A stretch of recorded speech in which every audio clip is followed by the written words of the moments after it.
and sometimes even Wednesday evening singers, if anybody's interested in singing on Wednesdays. It'd be nice. But we don't have anybody here to do that right now, so we're going to press on with the lesson. We're going to start with some prayer. Father God, you are so good to us. We love you so much, and we just glorify you and magnify your name.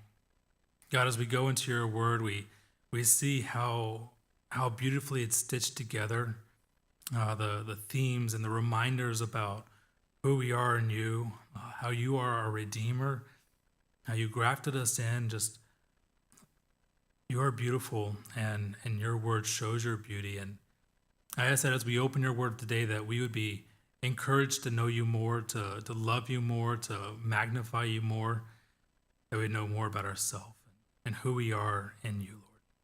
In Jesus' name, amen. So last week we talked a whole lot about gleaning, and that was fun. I learned a lot about gleaning during the study of that and the biblical application for it, but we really just went over Ruth chapter 2, verse 2, and one word in there. Now we're going to go through the whole chapter 2. And we're going to do a character study of Boaz and Ruth, and we're going to empathize with Naomi a little bit, because if we can see it from her situation, her eyes, the end of it is really fascinating to me, and in some ways I would be terrified to be Naomi, and we'll explain why. Brother Shane, can we get the slides up?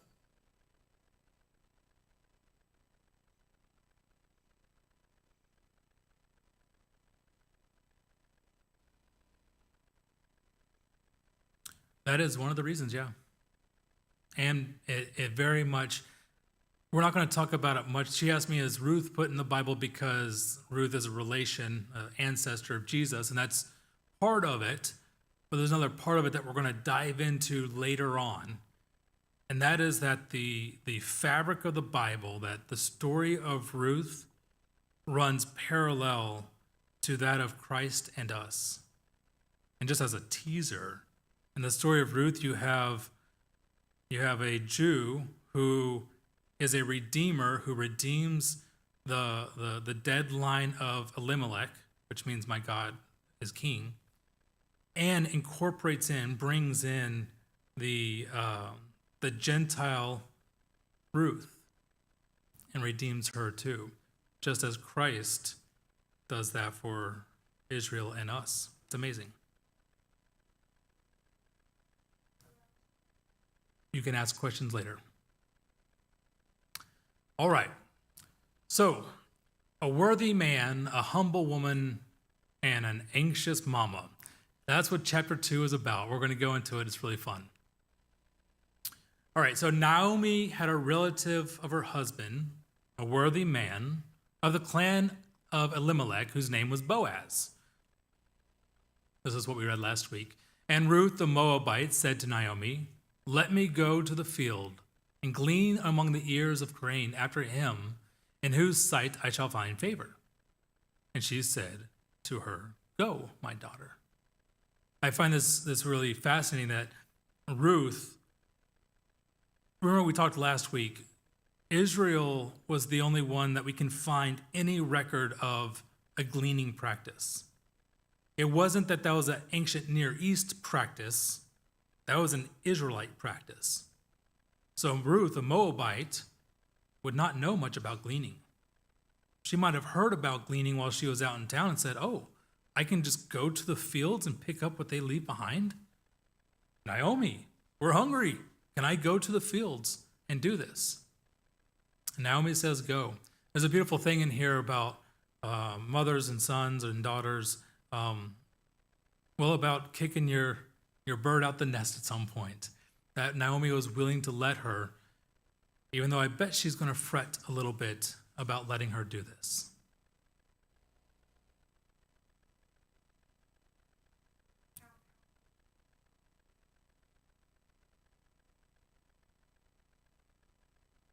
You're saying gleaning makes sense because how else would widows and orphans have the ability to eat? And the answer to that is That is important to God, but not to the world. That's why it was instituted in Israel. I'm just saying that we have no record at all of any ancient, right? So maybe there was this practice. We have absolutely no record. And we have some crazy archaeological records that are really cool. I've brought some up before, like Anath's arrow, right? There are some really cool ones. We have no record of any ancient civilization doing gleaning until like the 1400s, and they're doing that as a practice of following the Old Testament, right? So Ruth set out and went and gleaned in the field after the reapers. And she happened to come to the parts of the field belonging to Boaz, who was of the clan of Elimelech. I love this, she happened to come.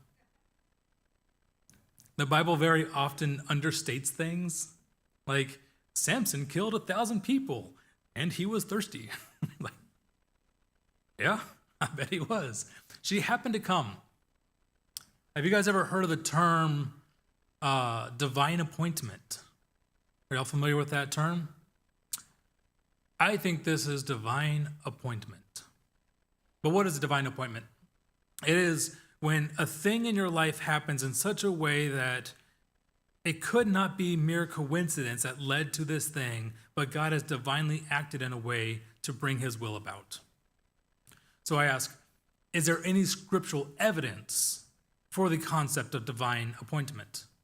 Can y'all think of any stories in the Bible that show divine appointment? Moses, okay. Absolutely. Yeah, so Moses, his mom didn't want to kill him or have him killed. So she put him in a basket, filled it with tar or surrounded with tar so that it would float, throws it into a river full of crocodiles. And by divine appointment, there happens to be the princess of the Pharaoh bathing. And she says, oh, a little baby, right? That's a great one. And any other divine appointments in the Bible? Joseph, absolutely. In fact, Genesis 50 says something very specific to that. This is the reason that you were brought here, is to save the people of Israel.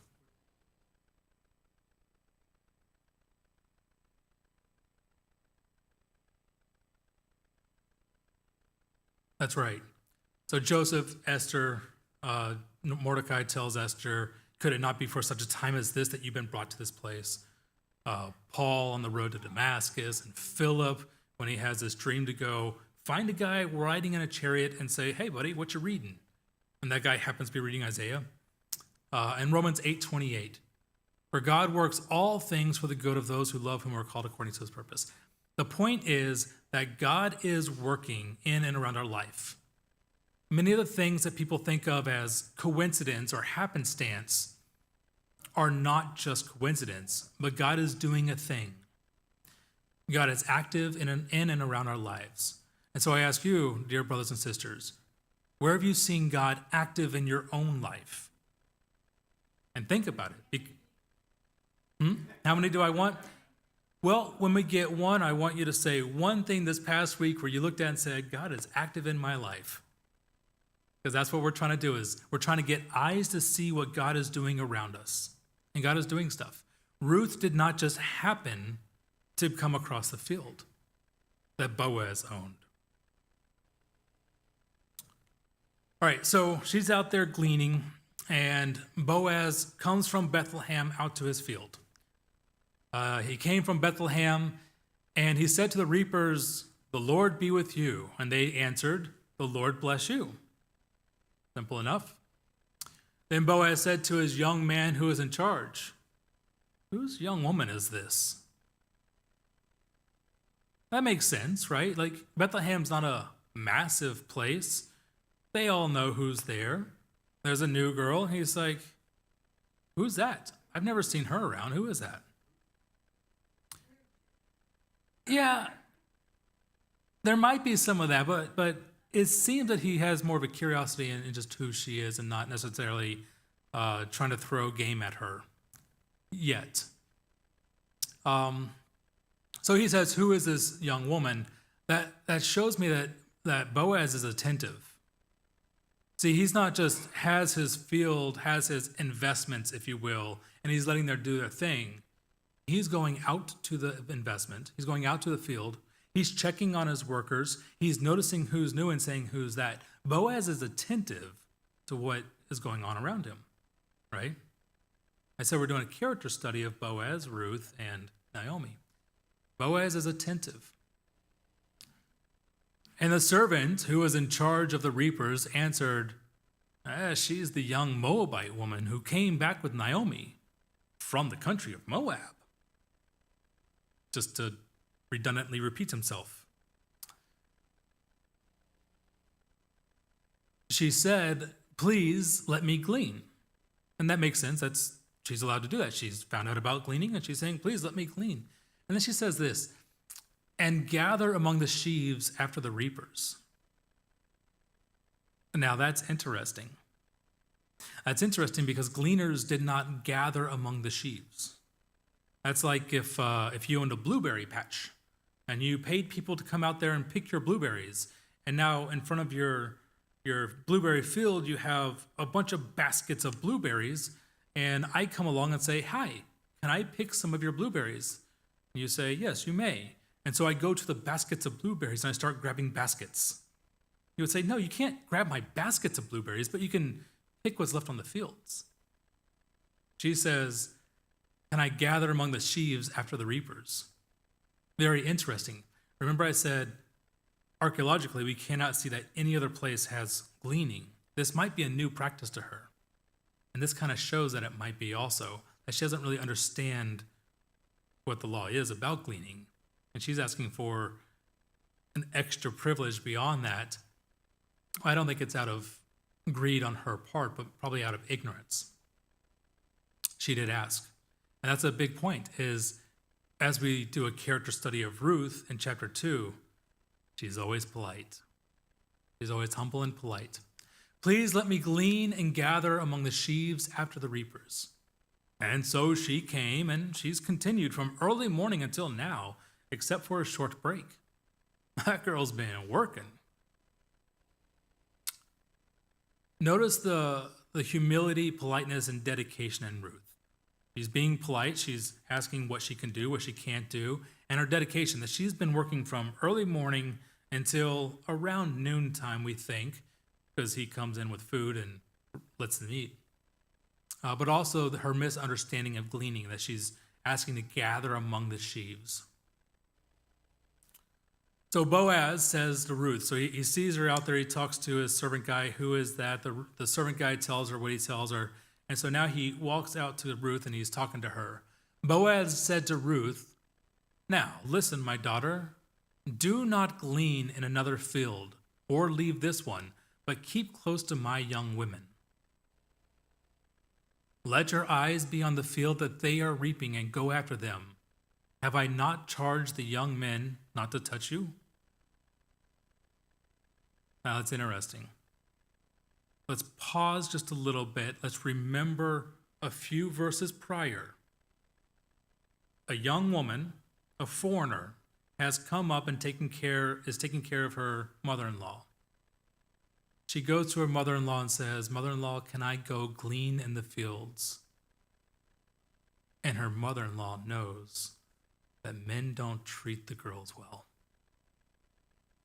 And she says, oh. She knows that the world is a dangerous place and that this girl that she loves is going to go do something dangerous.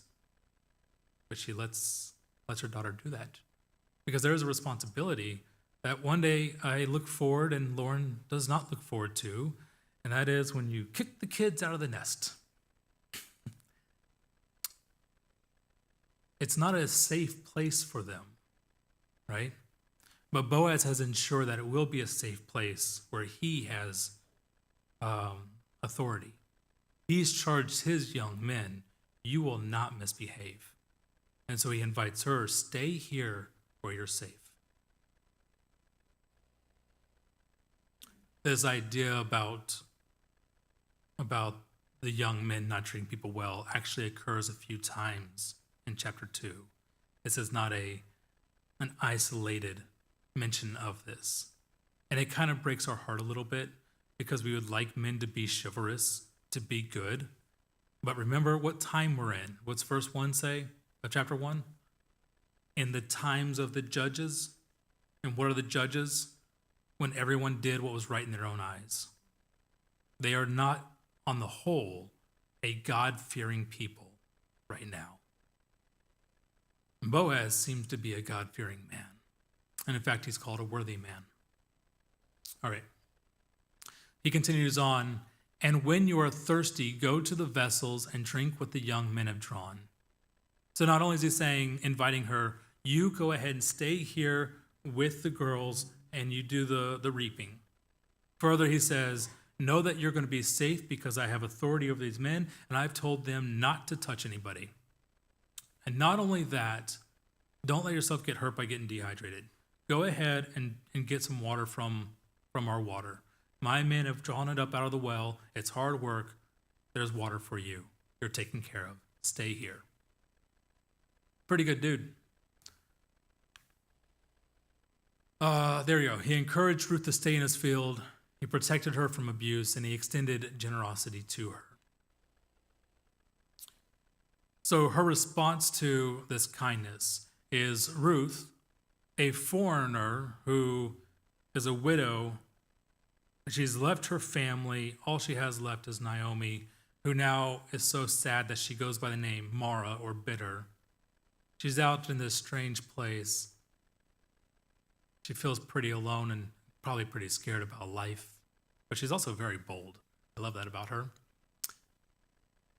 This guy's done all this kindness to her, and she falls on her face, bowing to the ground and says, why have I found favor in your eyes, that you should take notice of me, since I'm a foreigner? There's that humble beauty in Ruth, right? She is bold. She's also humble and polite. She's taken back by Boaz's kindness to her. Boaz answered her. Now, earlier you made the joke that he was like, hey, who's that girl over there? But Boaz doesn't boast about himself here. She's giving him the opportunity to say, well, it's because I'm a good guy and you're a pretty girl. What are you doing after gleaning tonight? That's not what he does at all. She falls on her face saying, why are you showing this kindness to me? And Boaz answers her, all that you have done for your mother-in-law since the death of your husband has been fully told to me. Now understand, Ruth does not know Boaz's relationship to Naomi. All she knows is that she's gleaning on some random field, and now the guy that's in charge shows up. It's obvious he's in charge. All the servants are answering to him. And now he walks up to her. He starts extending this kindness to her, and she knows she doesn't deserve it. And she says, why are you doing this? Because I've heard all of your kindness to your mother-in-law, and how you left your father and mother, your native land, and came to a people that you did not know. The Lord repay you for what you've done. He's not saying this kindness is coming from my hand. He's saying, you left your family and your gods. The Lord repay you for what you've done, and a full reward be given to you by the Lord, the God of Israel, under whose wing you have come to take refuge. Well, let me tell you, that is one of the most beautiful verses in the Bible. No one's ever said, hey, John, this is a verse you should memorize. But as I was going through, I said, I need to memorize this one. The Lord repay you for what you've done, and a full reward be given you by the Lord, the God of Israel, under whose wings you have come to take refuge. That's powerful. And there's an interesting theme here. Remember a few weeks ago, we were talking about Naomi, and she's trying to get the girls to go back home. Remember what she says? She says, it is bitter for me that you have to endure that the hand of the Lord has gone out against me. From Naomi's point of view, the hand of God has been bitter, right? Don't call me pleasant, call me bitter. And it's even more bitter for me that you should suffer because God's hand is against me.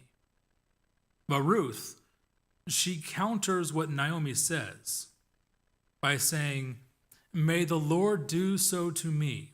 The bitterness that he's done to you, that you feel that he's done to you, may he do more of that to me, if anything but death parts me from you.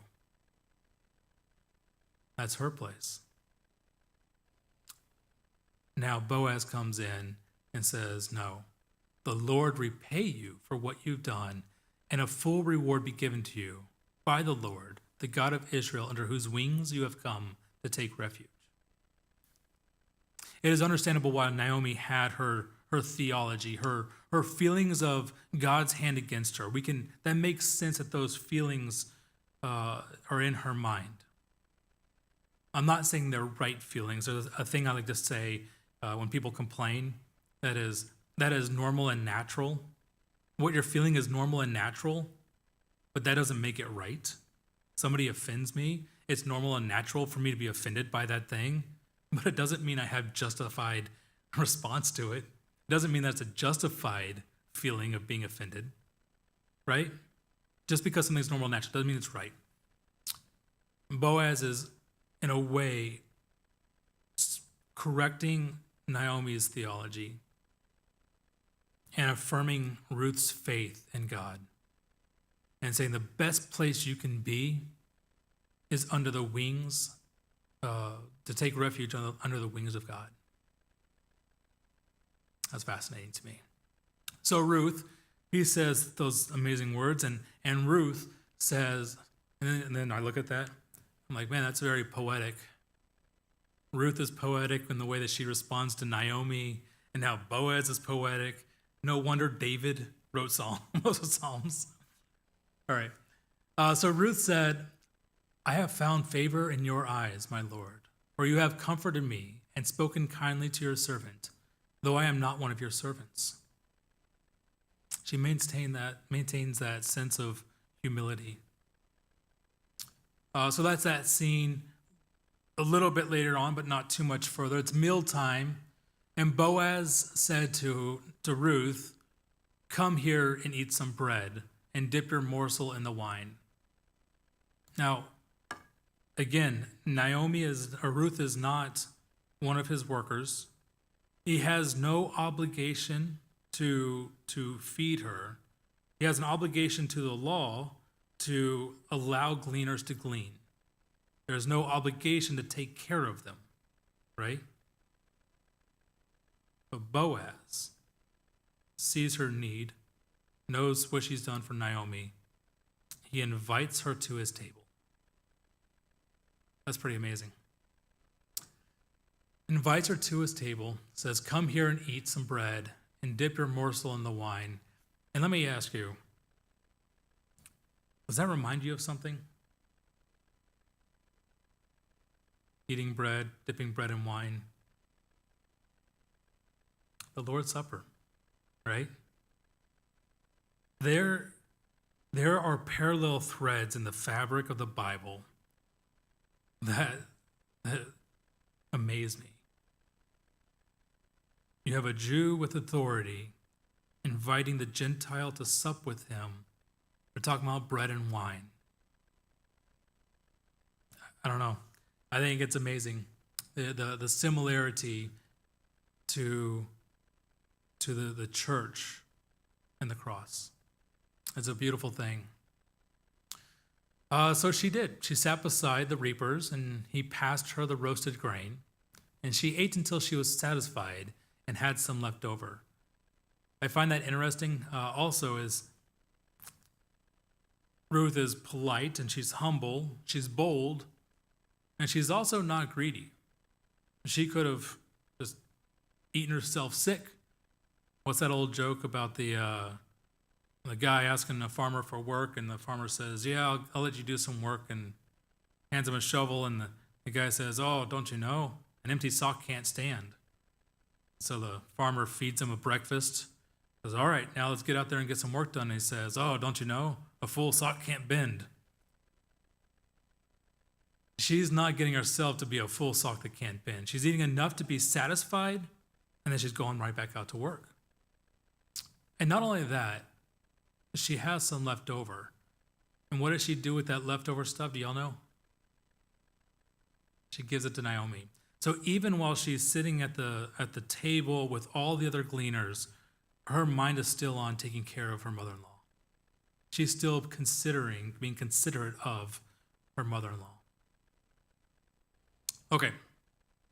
So when she rose to glean again, she gets up from the table. She's been satisfied. She's got a little bit of wine, a little bit of grain.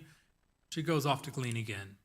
So Boaz calls this young man close to him again and says, "Let her glean even among the sheaves." Remember when she came the first time? She asked, "May I glean? May I glean among the sheaves?"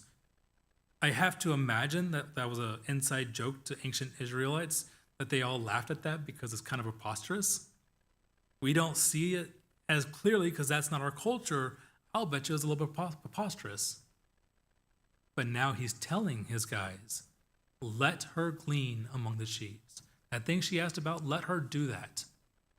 And do not reproach her.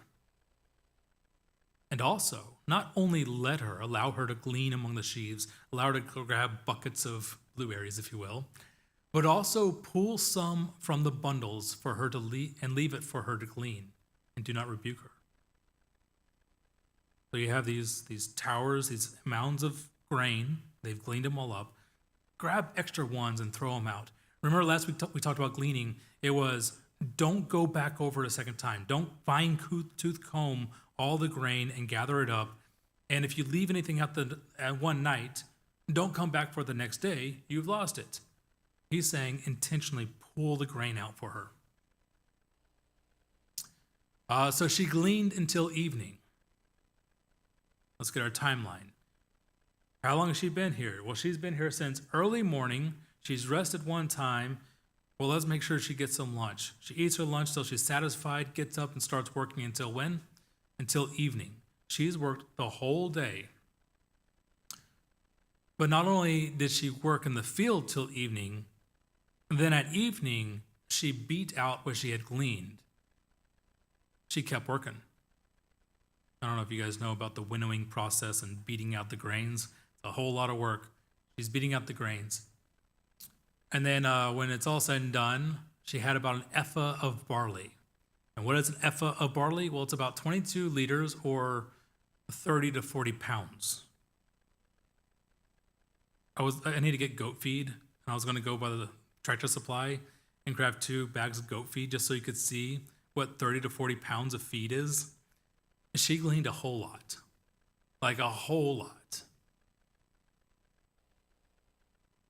So what do we know so far? Well, we know that Boaz, in our character study, Boaz is a worthy man.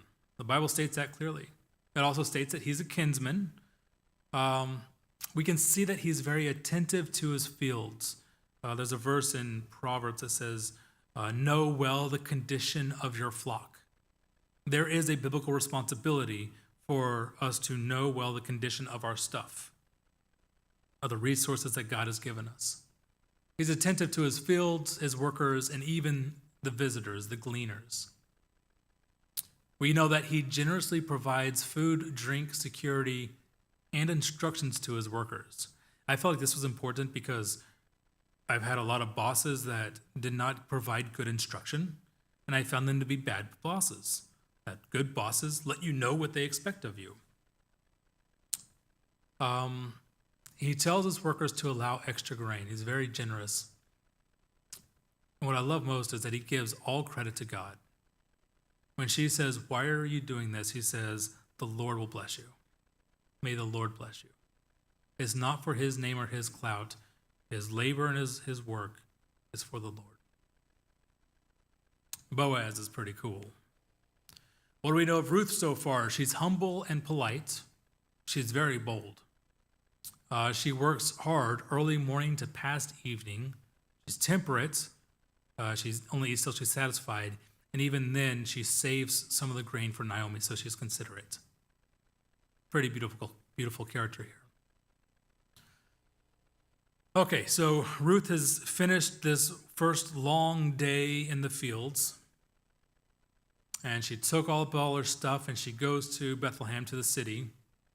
Her mother-in-law, so that she had gleaned, she also brought out and gave her what food she had left over after being satisfied. And I want to take a minute to empathize with Naomi. That is, put yourself in her shoes. You have this responsibility to this person you love. They come to you and they say, hey, can I go do this thing that's a little bit dangerous? And she says, go. And now she's sitting around waiting all day, I imagine worried severely for the welfare of her daughter-in-law. Well, it's been 4 hours, nothing. It's okay. She's just working a hard day. It's been 8 hours, nothing. It's dark. She hasn't come back home yet. She's waiting. She doesn't know what's going on. She ain't got no cell phone. She's waiting. It's a few hours past dark. Ruth hasn't come back yet. That's pretty messed up. I imagine she's a little bit frazzled. And so Ruth comes home finally. She comes home with 40 pounds of grain. Y'all reckon Naomi might be a little bit anxious right now when Ruth finally comes home? I think so. Not only does she come home with the gleanings, but the gleanings are massive, way more than she should, than what makes sense. So what would she be thinking or feeling? First question I would have is, what took so long? Which is a silly question because you have 40 pounds of grain. The next question would be, where did you go glean? Like, if I was going fishing with my buddy and we went fishing all the time and we got like 10 fish, and then one day he shows me a picture of a stringer of 50 fish, my question is, Walter, where did you go fishing? Like, let's go fishing there. So what does she say? So Ruth said to her, where did you glean today? Where did you get 40 pounds of grain? And where have you worked? Blessed be the man who took notice of you. She knows something happened. Somebody took notice of her. So Ruth told her mother-in-law with whom she had worked and said, the man's name with whom I worked is Boaz.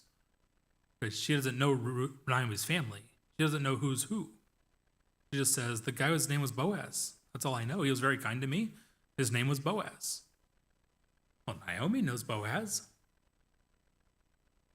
Let's see here. We're going to empathize a minute more with Naomi. So Mrs. Bitter knows that her prospects are hopeless. She's been fretting over Ruth all day. Ruth comes in with a huge haul, and then Ruth mentions the name Boaz, a near kinsman redeemer. Remember what I said, like, let's empathize with her. She's anxious as can be. Ruth finally comes in. She sees all that. Where is all this? A little bit of a high, right? Like, this is really exciting. And then her daughter-in-law says, Boaz. She's been hopeless. Who would ever marry her? And she sees that Boaz, a near kinsman redeemer, has taken notice of Ruth. This is pretty exciting, right? I think it's exciting. Do y'all think it's exciting? I think it's exciting. It's very exciting. Naomi is on an incredibly wild, emotional roller coaster ride. Things are crazy.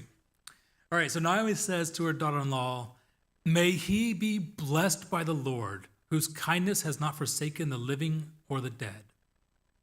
That Boaz is being kind to you and to me. Oh boy. We got a hair problem. His kindness has been to you and to me, but not only to you and me, but he has been kind to his brother, maybe Elimelech, whoever his near relative is. He's being kind to the dead and to your husband. Naomi also said to her, this man is a close relative of ours. He's one of our redeemers. I thought everything was hopeless. I told you everything was hopeless. I told you to stay and go back to your family and your gods because my life is hopeless. There might be a chance here. Boy, this is exciting. So Ruth the Moabite said, So she's like, well, his name was Boaz. She says, besides, he said to me, you shall keep close by my young men until they've finished all my harvest. Have you guys ever felt a concern about taking advantage of somebody's kindness? Is that ever like somebody's kind to you once and you're like, oh, thank you very much. And then they're kind to you again, you're like, oh, thank you. And then they're kind to you again, you're like, I feel kind of bad now. I don't want to take advantage of your kindness, right? And then they have to kind of like force their kindness on you. Say, no, I want you to take this. You guys ever experienced that? Boaz opened the door and said, Ruth, keep with my girls. Stay with them. You are not going to abuse my kindness. I want you to be safe and stay with them. So she tells Naomi, Boaz said, I may keep cleaning after the harvesters. I may stay with his people. That I don't need to just go from field to field to field. I can stay here. And Naomi said to Ruth, her daughter-in-law, it is good. It is good, my daughter-in-law, that you go out with his women. There's that thing again, where she's really anxious about, lest in another field you be assaulted. This is a time when everybody does what's right in their own eyes. She is just very worried about her daughter-in-laws and being in the field. So Ruth tells Naomi, he said I can keep coming to his field. And she says, good, do. Do not go to any other field. If he wants to protect you and take care of you and do all these things, do that. That's pretty cool. So how long does she stay there? So she kept close to the young women of Boaz, gleaning until the end of the barley and the wheat harvest, and she lived with her mother-in-law. So if you can see on the little chart there, April and May, 2 whole months. She's there for 2 months. I point that out, one, because the Bible points that out, but two, because we have no real idea of time sometimes. Like we get lost in, we always have wheat and bread on our stores. We don't live season to season like they did. And so when it's like, she was there with these 2 seasons, well, is that 2 weeks or 2 months or 5 months or whatever? It's 2 months. She is with them that long. So when chapter 3, verse 1 starts, it's 2 months later. It's not the next day. That becomes important. Very beautiful, wonderful story so far, and it continues to be. So what I find amazing about this text, one, I think that Boaz is the model exemplar of a godly employer. Anytime I meet a young man or a woman who is in a supervisory role, unless they're my own supervisor, because then it gets weird. But if it's somebody else that's asking me, how do I do this? What's up with this? I like to point them to Boaz. I think he does an excellent job of showing how to be a godly leader. Boaz is pretty cool. Ruth also is an excellent model of a godly employee. She's humble and she's hardworking, and she asks questions. She doesn't take advantage. She's amazing. I find that this right here is a great context, or a great set of verses for that. But then, as we talked about, that parallel thread in all of Ruth and how closely it connects. And then there's these little clues like the bread and the wine, how much it just threads in, ties into the fabric of the gospel of Jesus Christ. The story of Ruth can be read just as almost like a fairy tale. But it ties in so well to showing a different facet of the gospel. And I think that's mind-blowing. It's bonkers. And I can't quite wrap my head around it all, but as I read, I'm like, man, that feels like it relates to the gospel too. Oh man, that too. So I encourage you to read that more and more and look at it in the lens of is this thing an ancient mirror or lens showcasing what the gospel will be later on? That's pretty cool. All right, so what do you find amazing about this text? You have a question.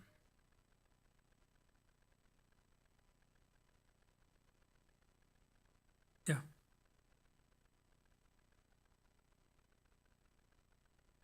What? What? In a bag. They had bags. Anybody else? It was God's plan. Right.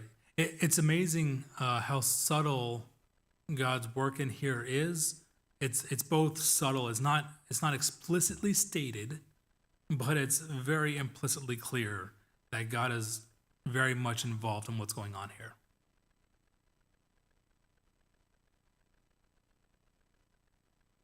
That's right.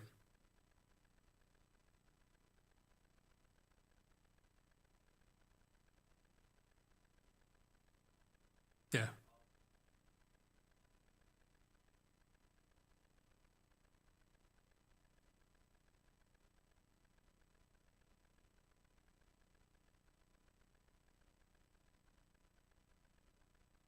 Happened to be in the field of Boaz. Pretty amazing. Anybody else? Any thoughts?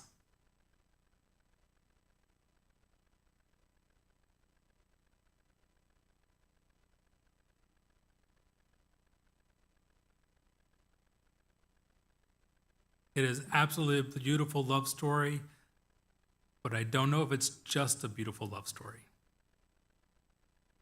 Yeah.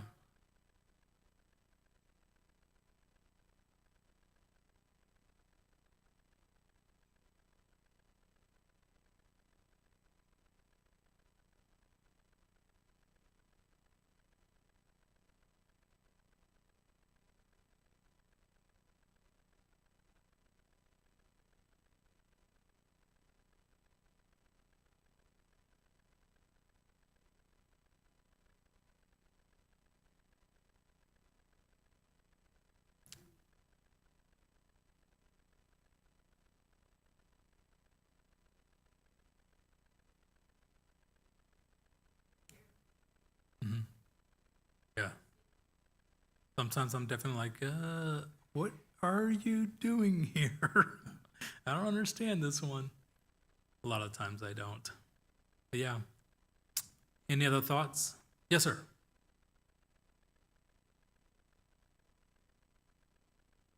It very much is. Yeah. So that's what we talked about last week with the gleaning. That was there's three portions of the law that talk about it, and it always talks about widows and orphans and sojourners, and all of them. So the poor and unfortunate among you.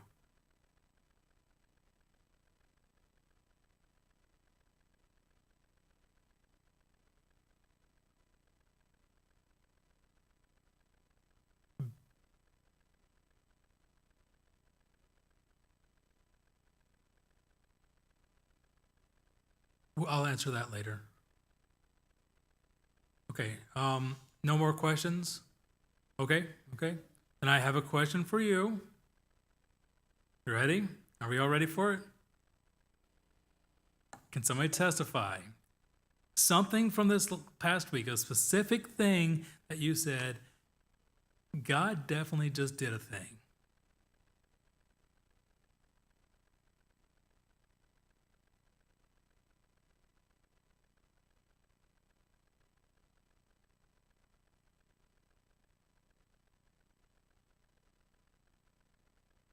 Okay, very good. Anybody else?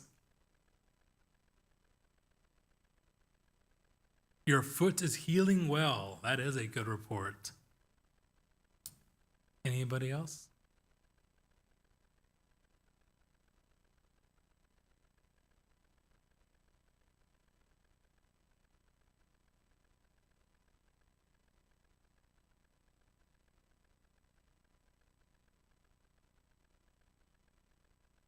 Okay.